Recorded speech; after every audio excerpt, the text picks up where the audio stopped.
수험생 여러분 안녕하십니까? 자, 오늘은 투자 이론부터 나가도록 하겠습니다. 자, 우리 지난 시간에도 어려운 걸 했는데 오늘도 만만치 않게 어렵습니다. 여러분들 교재로는 464페이지 되겠네요. 자, 고전학파의 현재가치 이론입니다. 자, 개념. 기업 간의 여러 기간에 걸쳐 발생하는 수익의 현재가치에서 비용을 차감한 이윤을 극대화하는 행위를 한다. 미래 수익의 현재 가치가 투자 비용보다 크면 투자를 실행하고 현재 가치가 투자 비용보다 작으면 투자를 포기한다. 그 말이 무슨 말이냐면요. 내가 1년 지금 1억을 투자해가지고 1억을 투자해서 1년 뒤에 1억 1천만 원이 되는데 그 1억 1천만 원의 현재 가치 1억 1천만 원은 1년 뒤에 1억 1천만 원이잖아요. 그거를 그럼 현재 가치화 했을 때 그 1억 1천만 원이 만약에 1억 원과 동일하다면 고려해 볼 만하고 1억 원보다 크면 당연히 내가 투자한 것보다 커지는 거니까 내가 해야 되겠지만 만약에 1억 원을 투자했는데 그 1년 뒤에 1억 1천만 원의 현재 가치가 9,500만 원이라면 나는 그 투자를 하면 안 된다는 거예요. 이해되세요? 왜냐하면 내가 그냥 은행에만 넣어놔도 그냥 별로 위험을 감수하지 않더라도 1억 1천만 원보다 더 벌 수 있는데 굳이 투자를 해서 은행 이자보다도 적게 받는다는 건 말이 안 된다는 거죠. 그 얘기입니다. 그래서 투자 계획의 현재 가치가 0보다 크면 투자를 실행하고 투자 계획의 현재 가치가 0보다 작으면 투자를 포기하라. 이자율이 하락하면 투자의 현재 가치가 상승하므로 투자를 실행하게 되고 이자율이 상승할 때는 차라리 이렇게 생각하시면 된다. 이자율이 하락할 때는 금리가 싸니까 투자해 볼 만하지만 이자율이 상승하면은 그냥 은행에다 넣어놓는 게 더 낫다. 그 뜻입니다. 이거. 그 다음에요. 자, 케인즈의 한계 효율 이론 볼게요. 자, 케인즈의 한계 효율 이론은요. 수익과 비용을 같게 하는 지금 얘가 구하고자 하는 게 뭐냐면요. 내부 수익률에 대한 거예요. 케인즈는 자, 이런 걸 한 거예요. 수익과 비용을 같게 하는. 자, 요런 내부 수익률을 한번 구해보자. 요거예요. 내부 수익률을 구해보자.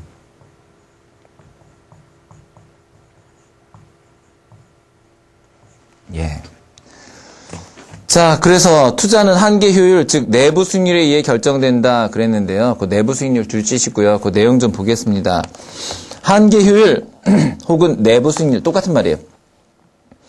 자본재로부터 기대되는 어쩌고저쩌고 나와 있는데 내부 수익률 즉 NPV를 0으로 만드는 R을 구해라 이런 겁니다. 좀 어렵게 가면요. NPV를 이거를 0으로 만드는 그런 R을 구하라. 예, 그런 수익률을 구하라 이겁니다. NPV를 0으로 만드는 R을 구하라. 그래서 그 투자결정 기준 별표요. 이자율보다 투자의 한계 효율이 크다면, 그래서 현재 가치가 0보다 크다면 투자를 실행하라. 이거 뭐 시험에 굉장히 많이 나온 거예요. 다시요. 자, 객관적 수익률입니다. 여기서 이자율이라는 것은 은행의 이자율을 말해요. 은행 이자율. 객관적이죠. 자, 이거보다 투자의 한계 효율이 크다면, 즉 내부 수익률이 더 크다면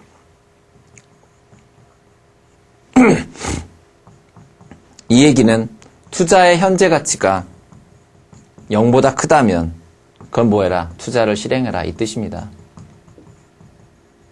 이 뜻이에요. 이 뜻. 이해되세요? 그래서 시험제는 당연히 이제 요게 나와요. 요게 나옵니다. 요런 게 나옵니다. 아시겠죠? 예, 요걸 잘 정리를 해두세요. 자, 투자 함수도 줄칩니다. 이자율이 내부 수익률보다 작으면 투자를 실행하고 이자율이 내부 수익률보다 크다면 투자를 포기하라. 예, 됐습니다. 그 다음에 가속도 이론 갑니다. 가속도 이론. 옆에다 사람 이름도 하나 써놓읍시다. 가속도 이론 사무엘슨입니다. 자, 가속도 이론을 주장한 사람. 사무엘슨이란 사람입니다. 사람 이름도 가끔 나옵니다. 케인즈나 고전학파의 투자 이론이 줄치셔야죠. 둘 다 이자율이었죠. 이자율을 중시하는 데 비해서 얘는 뭘 중시했다? 산출량의 변화입니다. 사무엘슨은 산출량의 변화를 중시했다. 이 말 무지하게 중요하고요. 시험에도 많이 나왔던 거예요. 산출량의 변화를 중시했다라는 거예요. 자, 그래서 이 사람은 뭐냐면 도대체 내가 투자를 했을 때, 보세요. 자, 투자를 변화시킵니다. 투자를 변화시킬 때, 자, 거기에서 뭐가 나타나냐면, 그러면 산출량을 Y라고 할게요. 산출량이 변화될 거 아닙니까? 그런데 여기에서 승수효과가 나타난다라는 거예요. 승수효과가. 즉, 만약에 이게 100만큼, 자, 여기다 내가 100만큼 투자를 했다면, 그러면 100만큼 늘어나는 게 아니라 200이나 300만큼 늘어난다는 거예요. 소득이. 산출량이. 그게 가속도 효과입니다. 이게 가속도 효과예요. 그죠? 그래서, 단순 가속도 이론, 적정 자본 스톡과 산출량 간의 선형 관계가 있다 돼 있는데 4번, 5번 중요합니다. 여러분 여기서 동그라미 4번하고 5번을 줄쳐놓으세요.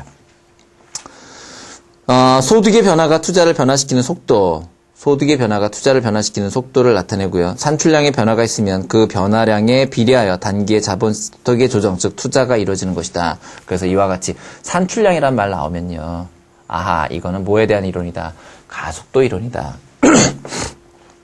아셨죠? 원래는 이제 이 승수효과에 의해서 가속도 효과가 나타난다라는 거거든요. 이렇게 승수효과가 나타나면은 이 산출량이 늘어나면은 다시 또 유발 투자가 일어나고 그 유발 투자에 의해서 다시 또 산출량이 변화된다. 그래서 이때를 가속도 효과다 이렇게 얘기하는데 이렇게 너무 복잡하게 가지 않으시더라도 그래서 가속도 이론은 산출량의 변화에 주목하는 거다 이렇게 가시면 됩니다. 그 다음에 투자자금의 한계 비용 이론 갈게요. 투자자금의 한계 비용 이론. 자, 투자자금의 한계 비용 이론은요, 개념, 자, 거기다도 써놓을까요? 이 사람은 또 누구냐면요, 4번은 누구냐면, 듀젠베리입니다. 듀젠베리. 이때 듀젠베리의 한계 비용이라고 되어 있는데요, 이 한계 비용은 공급 곡선을 말합니다. 그래서, 투자는 자금 조달의 한계 비용과, 거기 그렇게 되어 있죠. 자금 조달의 한계 비용.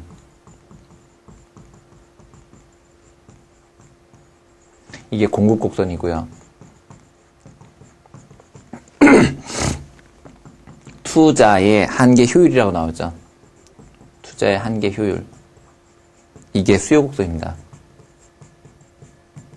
즉, 얘하고 얘가 만나는 점에서 이루어진다는 공급 곡선과 수요 곡선이 만나는 점에서 이루어진다라는 얘기입니다. 투자가. 뭐가? 투자가. 자, 그 다음에 투자의 결정 됐고요. 신고전학파 이론. 자, 신고전학파 이론은 조르겐슨입니다. 누구요? 네, 조르겐슨이요. 자, 이름도 알아두시는 게 좋다 그랬죠? 조르겐슨이요. 자, 기업은 이윤 극대화 원리에 따라서 자본의 한계, 자, 그거 줄치세요. 자본의 한계 생산성. 자본의 한계 생산성과 그 다음에 뭐요? 자본의 사용자 비용. 자본의 사용자 비용. 사용자 비용이 무슨 말인지 몰라요. 이거요. 이자요. 이자. 투자에 대한 이자. 이게 서로 일치하는, 요거 두 개가 일치하는 수준에서 만들어진다는 거예요. 됐습니까? 자, 그 다음에 여기까지가 전부 고전학파 이론이라면요. 여러분들이 지금부터 보실 6번과 7번은 현대 이론입니다. 6번과 7번은 이제 현대 이론에 속합니다. 이 현대 이론의 첫 번째가 바로 토빈의 Q입니다. 토빈의 Q. 자, 토빈의 Q도 시험지에 굉장히 많이 나온 겁니다. 굉장히. 그냥 많이 나온 게 아니라 굉장히 많이 나온 거기 때문에 좀 잘 알아두셔야 됩니다. 토빈의 Q는 자본을 한 단위 추가할 때 기업의 가치 증가와 자본재의 대치 비용. 이거 중요합니다. 그 말 줄쳐놓으시고요. 그래서 이때 Q라는 것은 거의 정확하게 잘 써놨습니다. 추정 대체 비용과 시장 가치다. 이렇게 놨습니다. 이 말이 무슨 말이냐면요. 지금 현재 그 기업의 시장 가치를 만약에 지금 이 기업을 다시 똑같은 기업을 또 만들려면 얼마가 필요하냐는 거예요. 이 시장 가치는 그냥 되게 이제 주식 가치라고 보는데 주가. 그러면 그 주가하고 이걸 비교해 보는 거야. 그 주가 총액하고 이 기업을 내가 지금 당장 똑같이 만들려면 얼마가 필요한가? 그 두 개를 비교해 보는 게 토빈의 Q입니다. 그래서 토빈의 Q, 평균적 Q, 한계적 Q 등이 있는데 이때 거기 보시면 2번 내용의 2번 보세요. 내용의 2번 보면 이 토빈의 Q가 1보다 크다면, 즉 시장 가치가 더 크다면, 즉 내가 지금 새로 이걸 만드는 것보다 지금 시장 가치가 더 높게 평가되어 있다면 잘 되고 있는 거니까 순투자가 이루어지면 되고요. 그 다음에 Q가 1이면 똑같다면 대체 투자만 이루어지고 Q가 1보다 작다면 그땐 투자를 해서는 안 된다라는 거죠. 안 된다라는 거예요. 그 다음에 이제 평균적 Q하고 한계적 Q도 출제된 적이 있는데요. 평균적 Q는 기업 실물 자산의 대체 비용 대 주식시장의 기업 가치, 혹은 한계적 Q는 자본 한 단위 구입 비용에 대해서 한계니까요. 자본 한 단위의 시장 가치를 말한다. 예, 되셨습니다. 예. 그 다음에 또 꼭 알아두셔야 될게요. 그래서 다시요. 2번 내용 중에 2번 Q가 1보다 크면 그거 알아두시고요. 문제점에서는 2번하고 3번 알아두셔야 돼요. 한계적 Q를 측정하기 어려우므로 일반적으로 평균적 Q를 이용한다라는 거. 그 다음에 기업이 기술적으로 규모의 경제를 이루고 누리거나 시장 지배력을 가지고 있는 경우에는 한계적 Q와 평균적 Q가 일반적으로 일치하지 않는다라는 거 문제점 2번, 3번 알아두시고요. 그 다음에 의외로 7번 중요합니다. 의외로 7번이 중요합니다. 자, 비가역적이라는 말 나와 있네요. 비가역적. 와, 이거 무슨 한국말이 이렇게 어렵습니까? 비가역적, 되돌릴 수 없다라는 거예요. 돌아갈 수 없다, 되돌릴 수 없다, 이런 뜻입니다. 비가역적, 되돌릴 수 없다. 줄치세요. 불확실성의 경제에서는 투자의 비가역성이 되돌릴 수 없는 게, 그렇잖아요. 투자한 걸 되돌릴 수 없잖아요. 투자 결정이 중요한 요인이 된다. 그래서 이 말이 무슨 말이냐면요. 한 번 투자하면 회수하기가 어렵기 때문에 그래서 실제 투자액은 줄어든다, 이 얘기입니다. 그래서 설비 축소가 더 힘들다, 이런 뜻이라고요. 설비 축소가 더 힘들다. 예, 그게 바로 비가역적 투자 이론입니다. 그 다음에 자본량 조정 비용 모형은, 예, 이건 정말 여러분이 재수 없으면 나올 수 있을 텐데요. 그냥 넘어갑니다. 화폐 공급과 수요로 갈게요. 자, 화폐 공급과 수요. 화폐의 정의. 자, 본원통화, 통화지표 나와 있죠. 자, 통화지표, 본원통화, 통화 M1, 총통화 M2, M3 나와 있는데요. 자, M1, 그러면 M1은, 현금 통화에다가요, 민간 요금을 예금, 줄쳐놓으세요. 민간 요금을 예금, 예금 통화가 들어가는 거고요. 그 다음에 거기 M2가 되면 뭐가 또 추가됩니까? 민간 저축성 예금에다가, 예, 그게 추가가 되면서 통화 플러스 준통화 줄쳐놓으세요. M2가 중요합니다, 여러분. 만약에 시험제 나온다면 M2가 중요해요. M2. 자, M2. 그래서 M2를 표현할 때 통화 플러스 준통화다. 요걸 꼭 기억하세요.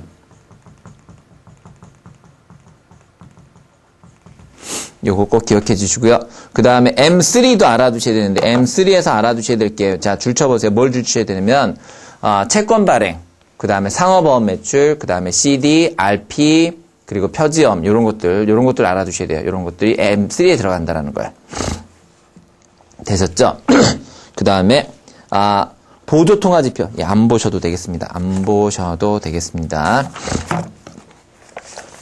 자, 그 다음에 화폐의 기능 가보죠. 화폐의 기능.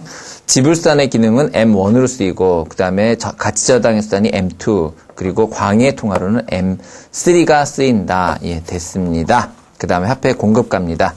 신용창조와 화폐 공급. 첫 번째 신용창조 기출문제입니다. 그거 출제된 적 있습니다. 요걸 지우고 갈까요? 여러분 꼭 기출문제였습니다. 신용창조요. 요거 중요합니다. 자, 중앙은행이 본원통화를 공급하면 은행이 예금 및 대출 업무를 통해 파생통화를 공급하게 되는 과정을 말합니다. 자, 그 말이 무슨 말이냐면은 중앙은행이 100억을 찍어냈어요. 그러면 그 중에서 이제 중앙은행이 찍어낸 거예요. 이걸 중앙은행이 찍어내면은 이게 이제 시중은행으로 가지 않습니까? A은행으로 갖다 놓을게요. 자, 이게 A은행으로 가면은 A은행은요, 이 중에서 90억을 대출하고요. 10억만 남겨놓게 되죠. 그죠? 자, 그러면 이 90억을 대출받아간 사람이 이 돈을 가지고 B은행으로 간단 말이에요. B은행으로 가면은 이 중에서 다시 10% 남겨두고, 즉 9억을 남겨두고요. 그 다음에 81억이. 자, 81억이 대출로 나간다는 거죠. 81억이 대출로 나가요. 자, 이런 식으로 계속 나가다 보면은요. 처음에 겨우 100억밖에 없었는데 시중에 돌아다니는 데 뭘까요? 여기도 90억 나갔죠. 81억 나갔죠. 이런 식으로 계속 시중의 통화량은 증가한다라는 거예요. 이게 바로 신용창조입니다. 자, 이러한 신용창조 과정의 공식을 보면요. 통화량은 그 델타입니다. 지급준비율 분의 본원통화가 된다. 좀 알아두실 필요가 있습니다. 자, 현금을 보유하지 않은 경우에는 델타분의 H가 되고요. 현금을 보유한 경우, 그게 중요합니다, 여러분. 여러분이 꼭 외우셔야 될 게 그 바로 니은이에요. 현금을 보유하는 경우. 아유, 요거 안 나오네요. 자, 현금을 보유하는 경우를 알아두셔야 돼요. 자, 요건 꼭 공식을 암기하십시오. 자, 요거 암기하십시오. 자, 요거 어떻게 나왔나 한번 써봅시다. 자, 통화량 M은 어떻게 표시가 되냐면, C 플러스 델타 1-C 분의 1. 예, 그리고 여기에다 곱하기 h가 되더라 이거죠. 자, 이게 h가 되더라 이거죠. 자, 그러면 여기서 만약에 한번 넣어보자고요. 공식을 한번 만들어 봅시다. 자, 식을 한번 계산을 만들어 보죠. C가 0.5라고 하고요. 그 다음에 델타가 10%다. 그 다음에 H가 100억이다. 자, 이렇게 얘기해 봅시다. 자, 이럴 때 과연, 얼마가 나오느냐는 거죠. C는 현금입니다. 여러분, C는 현금. 자, 이랬을 경우에 얼마가 나오냐는 거죠. 그러면 한번 해보자고요. 요거는 M은, 자, 요 공식에 그대로 넣어보자고요. 자, C 현금 0.5에다가 더하기 지불 준비율, 델타 0.1. 자, 델타 0.1에다가 1-0.5가 되고요. 그 다음에 이 위에 100억이 되죠. H니까요. 100억. 그죠? 그럼 요거는, 계산하면 0.55분의 100억이 되니까 요거 약 181억 나옵니다. 181억. 그래서 이 말이 무슨 말이냐면은, 자, 100억이 신용창조되면은 181억으로 돌아다닌다. 이 뜻입니다. 아시겠습니까? 자, 요 공식은 좀 꼭 암기를 하시기 바랍니다. 자, 그 다음에 거기 화폐 공급 외 내생성이 있는데요. 이거, 자, 화폐 공급의 내생성이 출제된 적이 있습니다. 화폐 공급의 내생성. 자, 화폐 공급의 외생성이라는 것은 외부에서 주어진다라는 거고요. 화폐 공급의 내생성 그러면 이거는 내부에서 주어진다는 겁니다. 즉, 화폐 공급이 경제의 내생 변수인 이자율, 오케이, 그거 줄쳐놓으세요. 이자율의 영향을 받아서 달라진다. 그러면 그건 내생성이고요. 중앙은행에 의해서 외부적으로 결정된다. 그러면 그거는 이자율과 무관하게 중앙은행이 결정한다라는 걸 우리가 외생성이라고 합니다. 되셨습니까? 자, 계속 갑니다. 통화량 조절 정책. 자, 통화량의 증가 방법은 본원 통화를 증가시키든지, 그 다음에 지급 준비율을 인하한다든지, 그 다음에 재할인율을 인하한다든지 이런 것들이 됩니다. 그래서 본원 통화 증가, 지급 준비를 인하한다라는 게 이거죠. 아까 우리 보시면요. 여기서 아까 10% 요거 10% 갖고 있는 게 지급 준비율 10%거든요. 만약에 이걸 높여볼게요. 20%라면 20억이 되고요. 나가는 돈은 90억이 아니라 80억으로 줄어들죠. 그죠? 자, 요런 식으로. 그럼 80억은 다시 여기서 20억 빼면 16억이 또 남게 되고, 시중에 나가는 거는 얼마가 됩니까? 64억이 나가게 되죠. 자, 이와 같이 이 지급 준비율을 높이면 시중에 나가는 돈이 줄어들게 되고요. 그죠? 그 관계 아시겠죠? 재할인율도 똑같다고 보시면 되고요. 공개시장 조작 같은 경우에는 정부가 갖고 있는, 중앙은행이 갖고 있는 채권을 밖에다 내다 팔면요. 그러면 밖에다 내다 팔면은 시중에서 통화량을 회수하게 되고, 그죠? 채권은 나가고 시중의 통화량이 줄어들게 되죠. 반대로, 정부가 시중에 있는 채권을 사들이게 되면은 통화량은 늘어나게 되고, 채권이 정부로 들어오게 되죠. 요런 걸 통해서 통화량을 조절한다. 됐죠? 자, 화폐 수요 봅니다. 화폐 수요. 자, 화폐 수요라는 것은 화폐를 산다, 이거 아니죠. 화폐를 어디서 삽니까? 화폐를 산다가 아니라 화폐를 보유하겠다, 화폐를 가지고 있겠다의 개념이라고 보시면 됩니다. 그죠? 자, 그래서 고전학파에는 두 가지가 있는데요. 화폐 수량설과 현금 잔액설이 있습니다. 자, 이걸 지우고, 이거 다 쓰셨죠? 이거 중요하다고 그랬습니다. 이거 계산하는 문제 나올 수 있거든요. 실제로 나왔고요. 자, 그 다음에 화폐 수요, 고전학파에 한번 볼게요. 자, 우리 고전학파들은요, 화폐 수량설과 그 다음에 현금 잔액설이 있는데요. 요거는 거시적으로 바라본 거고요. 요거는 미시적으로 바라본 거예요. 그런데 둘 다 공통적인 건 뭐냐면, 이 고전학파의 공통적인 이론은 뭐냐면, 화폐 수요는 소득과 관련이 돼 있다라는 거예요. 소득과 관련이 있다. 그런 내용이에요. 화폐 수요는 소득과 관련이 있다.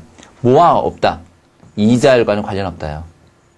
이자율과는 관련이 없고 소득과 관련이 있다. 이게 바로 고전화폐 이론이다. 자, 화폐 수량설 피셔갑니다. 줄칩니다. 일정 거래 규모의 거래를 수행하기 위하여 필요한 화폐 수량이 얼마인지를 거시적 관점 줄쳐놓으세요. 거시적 관점에서 분석한 이론인데요. MV, 자, MV가 바로 화폐 흐름입니다. PT, 실물의 흐름입니다. 그래서 화폐 흐름과 실물의 흐름이 같다 이 얘기입니다. 화폐 흐름과 실물의 흐름이 같다. 그래서 1번 줄칩니다. 실물의 흐름은 PT는 총 거래에다가 물가를 곱한 금액으로 표시되며 화폐의 흐름은 화폐 공급량 M에다가 유통속도 V를 곱한 금액으로 표시한다. 예, 요걸 꼭 기억하시기 바랍니다. 그 다음에 4번. 자,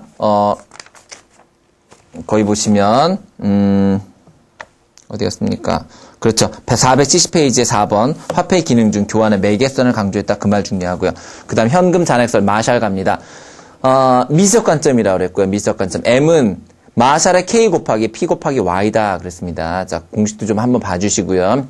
소득 중에서 화폐 형태로 보유하는 비율을 마샬의 K라고 했고요. 자, 3번 줄 치세요. 3번. 화폐 수요 문제는, 자, 2번에 화폐 수요 문제는 줄 치세요. 개인의 선택의 문제다. 그 다음에 3번. 가치 저장 수단을 중시했다. 예, 요렇게 이해하시면 되겠습니다.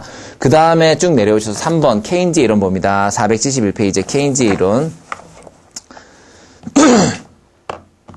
자, 아까 고전화폐는 화폐 수요와 소득과 관련이 있었고 화폐 수요와 이자율은 관련이 없다 그랬잖아요. 그런데 그에 비해서 케인즈는 바로 화폐 수요와 이자율의 관계입니다. 화폐 수요와 이자율의 관계입니다. 자, 거래적 동기는 소득에 비례하며 예비적 동기도 소비에 비례하고, 그럼 거래적 동기라는 건 뭐냐면 물건을 살 돈을 말하고요. 예비적 동기라는 건 예비 자금을 말합니다. 투기적 동기라는 건 주식이나 채권에 투자하는 걸 말하는데요. 이때 거래적 동기와 예비적 동기는 소득에 비례하지만 투기적 동기는 소득이 아니라 이자율에 반비례한다는 겁니다. 즉 주식이나 채권을 투자할 때는 이자율과 반비례한답니다. 이자율이 높으면 투자를 안 하고 이자율이 낮을 때 투자를 한다는 뜻이겠죠. 자, 그거 중요한 거, 투기적 동기가 중요한 거예요, 여러분. 그 다음에, 채권 수익률이 화폐 수익률보다 클 경우에는 모두 채권을 보유하면 되고, 그죠? 그래서 화폐 수요는 제로가 되고, 그 다음에 채권 수익률보다 화폐 수익률이 크다면 모두 화폐를 보유하기 때문에 화폐 수요는 전체 총 가용 자산이 된다. 어려운 거 아니잖아요. 그 다음에, 자, 4번, 거래적 화폐 수요. 보물, 사람 이름이에요, 보물. 자, 거기다 옆에서 써보세요. 보물은요, 거래적 동기를 비판합니다. 보멀은요, 조금 전에 했었던 그 거래적 동기를 비판합니다. 거래적 동기를 비판했다. 거래적인 화폐 수요도 결국엔 소득과 이자율의 함수가 된다. 이렇게 해서 그걸 비판한 사람이 보멀입니다. 자, 거기 보멀의 1번 줄 치세요. 현금화의 정도인 화폐 수요의 크기를 현금화에 따른 비용인 거래 비용과 기회 비용의 합을 최소화시키는 수준에서 결정할 때 최적 행위가 되고 줄치세요. 2번 별표요. 거래 화폐 수요는 소득에 비례하고 이자율에 반비례한다. 소득과 이자율의 함수다. 소득에는 비례하지만 이자율에는 반비례한다.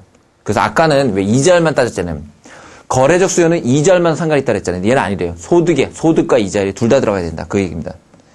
자, 그 다음에 투기적 화폐 수요. 자, 투기적 화폐 수요. 이거 누구예요? 토빈.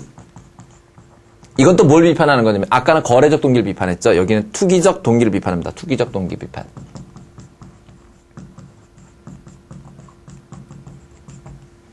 아까 거래적 동기가 아까 우리 소득만 관련있다 그랬죠? 근데 소득과 이자율의 함수다. 그 얘기예요. 그 다음에, 얘는 뭘 비판하냐면요. 모든 자산 어떻게 화폐나 채권 중 한 가지만 하냐는 거예요. 이 사람이 이렇게 생각하는 거예요.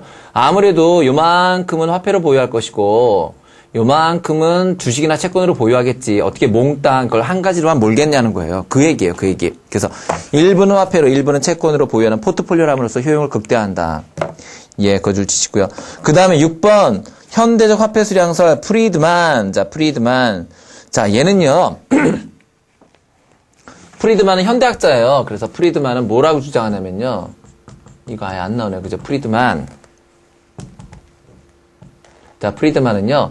너네들은 계속 소득이나 이자율만 갖고 따지는데 소득과 이자율 외에 다양한 요인이 있다. 이게 프리드만이에요. 이 무식한 것들아 어떻게 소득과 이자율만 갖고 따지니 다양한 요인이 있다. 이게 바로 프리드만이에요. 되셨어요? 예. 자, 그 다음에 인플레이션과 필립스 곡선 들어갑니다. 여러분 472페이지입니다. 472페이지. 자, 비교 정태 이론. 이거 뭐냐면요. 이 단원, 이 6단원 전체는요. 바로 인플레이션의 원인을 따지는 겁니다. 여러분들 어렵게 생각하실 거 없어요. 인플레이션의 원인이 뭐냐 이거요. 인플레이션의 원인. 그거를 같이 따져 보시겠습니까? 자, 인플레이션의 원인을 한번 따져 보십시다.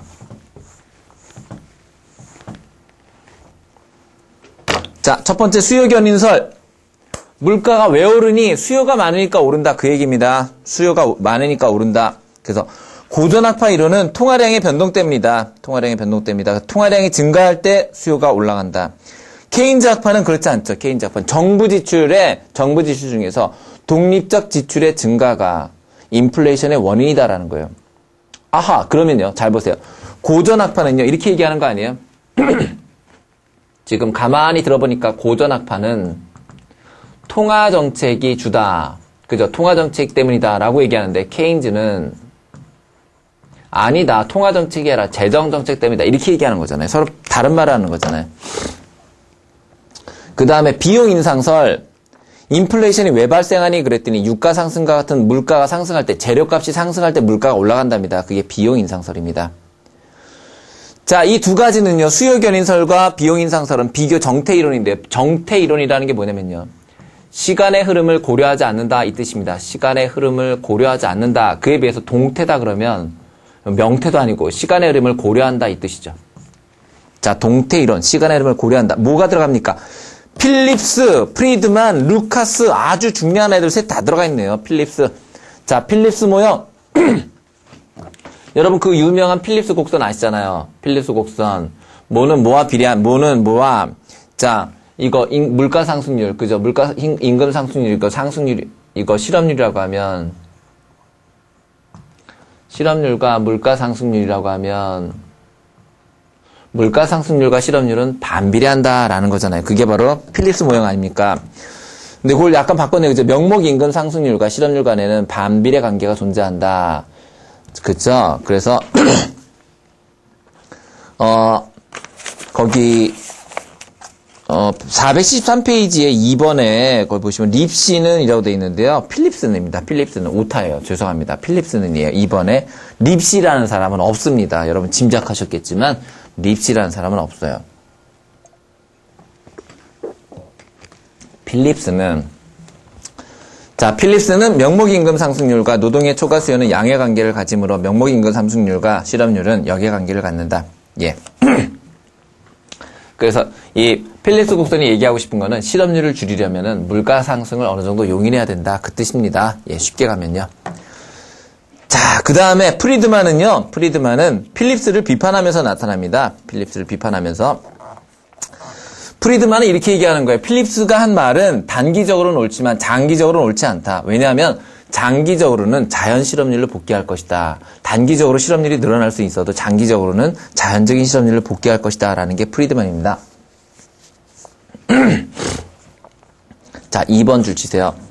프리드만은 필립스 모형을 수정하여 실업률과 관련된 변수를 명목 임금 상승률이 아닌 실질 임금 상승률이라 하였고 그래서 4번 노동자들이 기대 인플레이션을 명목임금에 반영시킴으로써 화폐 환상이 존재하지 않는다고 가정하고 기대 형성에 대하여 적응적 기대를 가정하였다.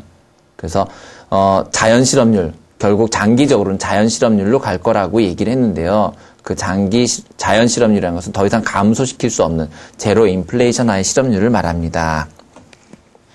그래서 단기 필립스 곡선은 우하향하지만 결국 장기 필립스 곡선은 수직으로 될 것이다 라는 게 바로 프리드만의 이야기입니다. 자, 루카스 갑니다. 자, 루카스는 프리드만은 필립스 곡선이 단기적으로는 맞지만 장기적으로 아니라고 그랬고요. 루카스는 장단기 모두 필립스 곡선은 수직을 이룰 것이다. 정책 효과가 없다라는 이론입니다. 자, 합리적 기대하에서는 실제 인플레이션과 기대 인플레이션이 평균적으로 같아지기 때문에 역관계가 성립하지 않는다. 그 대신에 불완전 정보를 가정함으로써 실업 간의 역관계를 제시했는데요. 3번 줄쳐놓으세요. 정책의 무력성. 경제 주체들에 의해 예측되지 못한 물가 변동만이 실질 효과가 있으며 예측되어진 물가 변동은 아무런 실질 효과가 없다라는 거예요. 그래서 자, 이게 이런 거예요. 정부는 항상 과거의 경험만으로 정책을 수립하는데 현재의 경제 주체들은 그러니까 정부가 세우는 정책은 전부 맨날 과거만 생각하고 하는데 현재 경제 주체들은 현재 거의 활용할 수 있는 모든 정보들을 수집해가지고 미래를 예측해서 하잖아요. 그렇기 때문에 과거와 다른 반응을 보일 때 정부의 정책, 과거 데이터만을 토대로 한 정부의 정책은 합리적으로 지금 대응하고 있는 현재 경제 주체들에 대해서 효과적으로 적용될 수 없다라는 게 바로 루카스의 모형입니다. 되셨습니까? 네. 자, 이제 이자율 이론으로 들어가 보도록 하겠습니다. 자, 이자율 이론, 금리 결정 이론 그랬는데요. 고전학파의 저축투자설. 그렇습니다. 이거 이제 대부자금설이라고도 하는데요. 고전학파가 채권시장을 연구한 겁니다. 자, 줄쳐놓으세요. 기업은 줄쳐놓으세요. 투자자금을 위해 채권을 발행하고 가계는 저축자금으로 채권을 수요한다. 자, 3번 줄 치시고요. 채권시장의 수요와 공급에 의해서 균형 이자율이 결정된다. 그렇습니다. 결국 이자율은 바로 채권시장의 수요와 공급에 의해서 결정된다. 그게 바로 고전학파의 저축투자설 혹은 그거를 우리가 다른 말로 알면 대부자금설이라고 합니다. 그걸 뭐라고 얘기한다고요? 대부자금설이라고도 합니다. 자, 그 다음에 두 번째 통화적 대부자금설 읽어보시고요. 유동성 선호설. 자, 유동성 선호설은요. 요거는 좀 알아두셔야 돼요. 2번 보세요. 이자를 축적된 소득 또는 부를 화폐가 아닌 다른 금융자산의 형태로 보유함으로써 발생하는 유동성의 희생에 대한 보상. 그 말이 무슨 말이냐면요. 내가 충분히 쓸 수 있는데 내가 지금 이거를 들고 다니면서 뭔가 할 수 있는 게 많은데 내가 유동성을 포기하고 거기다 집어넣기 때문에 내가 유동성을 포기한 거에 대한 프리미엄, 대가를 받아야 되겠다라는 게 바로 유동성 선호설입니다. 그 다음에 명목금리 결정 이론이 있는데요. 명목금리 결정 이론. 거기 보면 피시 효과, 맨델 토빈의 실질 잔고 효과, 그 다음에 다비 효과 등이 있는데요. 이게 뭘 말하냐면은요. 자, 거기 보시면 기대 인플레이션이 1% 상승할 때 명목금리가 이렇게 나왔잖아요. 이걸 지우고 써드리도록 할게요. 자, 그거 좀 알아두셔야 되는데요. 명목금리 결정 이론. 거기 보시면 기대 인플레이션 하고요. 그 다음에 명목금리가 나와 있죠. 첫 번째 피시 효과는 이런 거예요. 첫 번째 피시 효과는 얘가 만약에 1% 상승하면 명목금리도 1% 상승한다. 이거고요. 2번은요. 2번은 얘가 만약에 1% 상승하면 얘는 0.5% 상승한다. 이거고요. 그 다음에 3번은요. 얘가 1% 상승하면 얘는 1.5%, 즉 1%보다 더 많이 상승한다라는 겁니다. 이해되십니까? 이게 바로 위에 거부터 피시 효과, 그 다음에 맨델토빈의 실질 잔고 효과, 그리고 세 번째가 다비 효과가 되겠습니다. 되셨죠? 그 다음에 중첩 세대 모형. 자, 줄 치세요. 또 사무엘슨 나오네요. 사무엘슨이 이자율이 인구 증가율과 일치한다는 이론입니다. 되셨습니까? 자, 금리의 기간 구조 갑니다. 금리의 기간 구조 옆에서 써놓으세요. 그거 채권 시장에서 적용되는 겁니다. 금리의 기간 구조, 채권 시장에서 적용된다. 자, 기대 이론. 만기가 다른 채권 간에 완전 대체제가 존재한다면 장단기로 운영되는 채권 간에도 대체로 수익률이 같아야 된다. 그죠? 그 장단기 채권도 수익률이 같아야 된다라는 겁니다. 그래서 2번 줄 치세요. 장기 금리는 단기 금리의 미래 예상 수익률이어야 그 크기가 결정된다라는 게 되겠습니다. 그 다음에 시장 분할 이론은 이거 우리 벌써 채권에 다 했던 거잖아요. 그죠? 시장 분할 이론. 특정 시장 이론 이거 다 아시죠? 그죠? 넘겨보겠습니다. 어차피 우리 한 거잖아요. 이거 채권에서. 그 다음에 금리 변동 이론을 볼게요. 금리 변동 이론. 자, 금리 변동 이론, 경기 변동 나와 있는데요. 자, 경기 확장 국면에서는 줄 쳐놓으세요. 경기 확장 국면에서는 금리가 어떻게 되고 상승하고 경기 침체 국면에서는 금리가 하락한다는 이론입니다. 자, 그 다음에 인플레이션. 금리와 인플레이션 줄 쳐놓으세요. 금리와 인플레이션은 같은 방향 오케이. 따라서 금리와 인플레이션은 뭐다? 비례관계다라는 거죠. 금리와 인플레이션이 비례관계라는 거야. 그 다음에 금리는 인플레이션에 후행한다도 줄 쳐놓으시고요. 그 다음에 화폐 공급에서는요. 자, 유동성 효과, 단기적으로 통화량이 증가하면 금리는 하락한다. 그 다음에 소득 효과, 통화량이 증가하면 이렇게 돼서 금리가 상승한다. 그 다음 피시 효과가, 자, 요거는 뭘 공부하시냐면 유동성 효과가 가장 단기고요. 소득 효과가 장기, 피시 효과가 최장기인데 특히 PC효과에서 기대 인플레이션이 증가하면 금리가 상승한다라는 거. 그 다음에 밑에 있는 그림에서 유동성 효과 밑으로 하락하죠. 소득 효과 증가하죠. 그 다음에 PC효과 또 상승하죠. 그죠? 그래서 요거 이 그림과 유동성 효과, 소득 효과, PC효과의 순서. 유소피, 그죠? 유소피 꼭 기억하셔야 돼요. 유소피. 제일 낮은 게 유동성, 그 다음에 소득, 그 다음에 피셔입니다. 유치하지만 너 소변 마렵니? 그렇게 하면 되잖아요. 그죠? 아유, 죄송합니다. 예. 외우면 되니까요, 우리는. 자, 그 다음에 국제수지 갑니다. 자, 지금 아까 인플레이션은 비례한다 그랬는데요. 4번에 국제수지는 반비례입니다. 국제수지는, 자, 뭐 한다고요? 반비례요. 국제수지는 반비례입니다. 자, 그래서 2번 줄 쳐놓으세요. 경상수지가 흑자인 경우에 금리가 하락합니다. 왜요? 경상수지가 흑자면 통화량이 많이 들어오잖아요. 통화량이 많이 들어오면 금리는 떨어지죠. 자, 그 다음 환율 갈까요? 자, 환율, 원화절상, 원화절하 나와 있는데요. 아이고, 이게 무슨 말인지 모르겠어요. 자, 원화절상 그러면요. 원화절상 그러면 원화의 가치가 올라갔다라는 거니까요. 1달러가 1,000원일 때 1달러 1,000원이었다가 이게 어떻게 된 거예요? 1달러가 500원이 되면 이게 원화의 절상이에요. 이게 원화의 절상입니다. 원화의 가치가 1달러 1,000원 바꿔주다가 1달러를 500원밖에 안 바꿔주니까 이게 원화의 절상인데요. 이런 경우에 환율은 뭐 됐다고 얘기합니까? 1,000원에서 500원으로 환율이 하락했다고 얘기하죠. 환율이 하락했다 이야기합니다. 그래서요, 원화절상기, 지금 이거거든요. 원화절상기에는 국내 금리가 단기적으로 하락하고요. 국내 금리 하락하고, 그 다음에 중장기적으로는 국내 금리가 상승한다. 예, 그거 하나 알아두시면 좋을 것 같아요. 자, 그 다음 경기 변동론 갈까요? 자, 경기 변동이 우선 무슨 말이냐면요. 경기 변동이라는 것은 경기가 좋았다 나빴다, 호황과 불황을 반복하는 걸 경기 변동이라고 얘기합니다. 자, 거기 보시면 특성 나와 있죠. 공지, 보주, 비, 예, 공행성, 지속성, 보편성 읽어보시고요.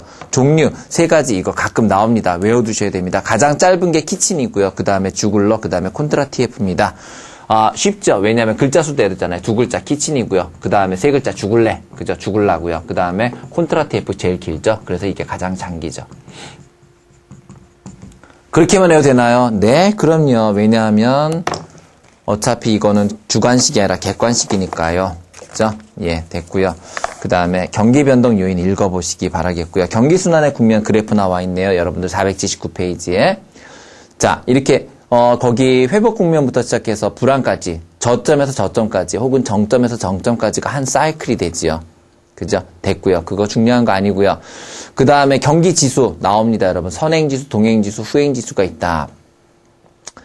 자, 선행종합지수다 그러면 선행종합지수라는 거는 경기가 좋아질 때 그 지수가 먼저 움직이는 걸 말하는데요. 예를 들어서 항상 건축이 먼저 움직이거든요. 그래서 건축 허가 면적 같은 게 경기가 좋아질 때, 지금 아직은 경기가 안 좋은 것 같은데 건축 허가 면적이 늘어나면 곧 경기가 좋아진다는 뜻입니다. 그런 걸 말합니다.